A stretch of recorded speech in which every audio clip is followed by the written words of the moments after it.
MMA Rants and Raves, UFC 129, Randy the Natural Couture versus Lyoto the Dragon Machida.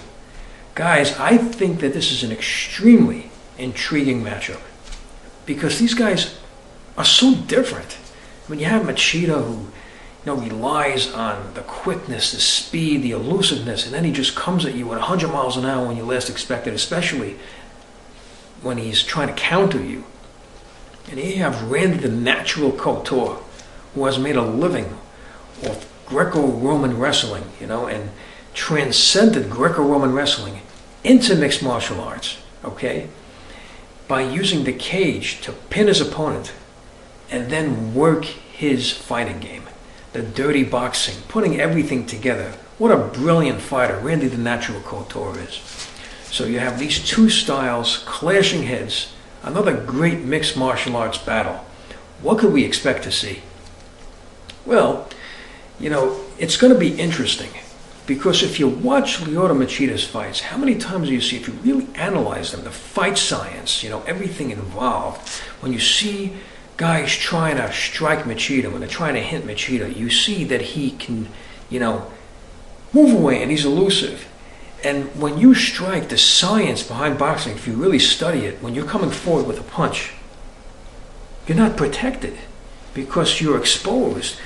When you are fighting a defensive boxing game, you have your hands up to protect yourself. When somebody's trying to hit you, southpaw or orthodox, you have to, expect to be hit from either side. But when you're coming forward, your body, your hips are turning, the hands are not up anymore. And if you miss, the whole head is exposed. And that's where the counterpuncher has his opportunity because you already fired your cannon. You can't reload yet. You're coming across, you missed, then he can come at you with another punch like that. So that's really what it's about. That's why counter-striking is so successful and so dangerous because you have more of a chance of hitting somebody when he's coming across because he's got no protection, as opposed to a guy who has his hands up. It's a lot harder to get that punch in. It's more likely it's going to be blocked. And that's why Machida has had success. He's been able to do that. He exposed opponents like that. And he's very good at doing it. So if you have these two guys coming together, of course Randy, has done boxing in the army. He's got good boxing skills, but he's got to be very careful because if he comes across to Machida and tries to hit Machida, Machida can get out of the way. He's extremely fast. He's definitely the fastest light heavyweight out there. Maybe even faster than some guys in lighter weight classes. I mean, very fast on his feet. And Randy's got to be extremely careful because Randy has gotten hurt. I've seen it in some of his fights. In the Brandon Vera fight, he got hurt. I remember that. And, he just crumbled to the ground. He just has such resiliency. He's such an experienced fighter. He's able to collect himself and continue to fight. He gets into a clinch because he's got that ability. The great clinch game that he has. And, Vera doesn't have the quickness that Machida does.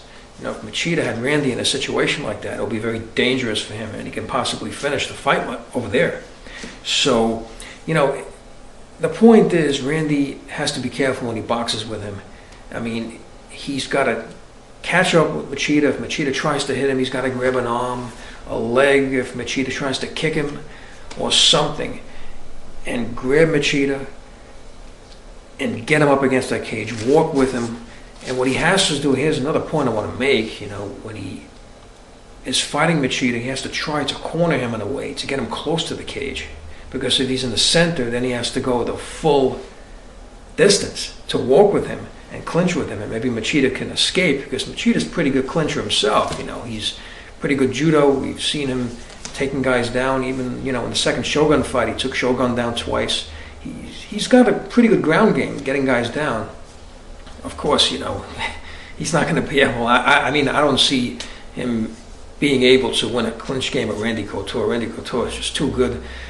So, obviously Machida has the quickness advantage. He's got the counter-striking advantage. But the advantage that Randy has is power. Randy Couture he's a much stronger guy. Randy Couture is a much stronger guy than Machida. Very powerful. I was shocked when I watched the Brock Lesnar fight, the way he was able to handle Lesnar. in that first round against the cage. Randy is a strong light heavyweight.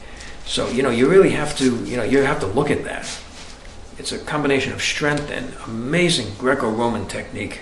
Now, as far as Randy's chance in this fight, of course, he has to get a hold of Machida somehow, catching a leg and arm, catching up with him, and getting him up against that cage. If he's able to even wear him out, not finish the fight in the first round, I mean, one round of being worked over by Randy the natural Couture against the cage, I mean, throwing the knees, the elbows to the head, the dirty boxing, I mean, that would wear anybody out. And if he can't finish Machida, he will at least slow him down substantially.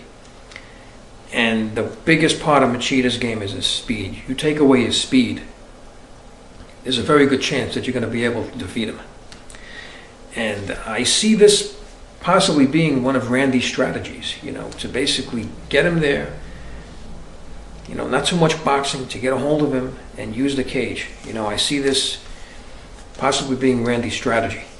And if he can't, finish him, of course, tire him out and wear him down and, of course, slow him down. And if he slows him down enough, he'll be able to catch him again, second, third round, and try to repeat the process. If he can't finish the fight, just keep on doing that, and then he can take the victory. Now, of course, if Randy sticks to his boxing and he tries to strike a little bit too much, and of course, sometimes when the Greco-Roman thing happens, you see refs separating things.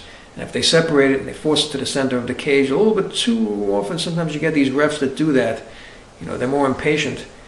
Then, it's not good for Randy, because it's going to give Machida more striking opportunities. And if, Randy gets caught, he's got to be careful. Because I remember against, in his last fight, the third round against Jackson, my goodness, I mean, if he sees an opening, he goes, he throws the punches, and then, Muay Thai clinch, he throws his knees up, and he can really come at you at huge amounts of speed and just throw these crazy flurries at you and massive assault. So, Randy's got to be careful. He gets caught in that, it can be really dangerous for him.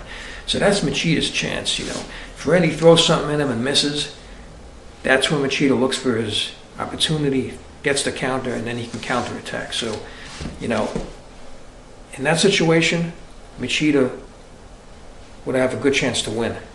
If Randy can get him up against the cage and, hold him there for a while, wear him out, slow him down, and if you can't finish him in the first round, then later on, then that's his chance to win. So that's the way I see this fight going. I would like to know what you think about the fight and the UFC 129 card. Please leave your comments below the video, rate this video and subscribe, and thank you for tuning in.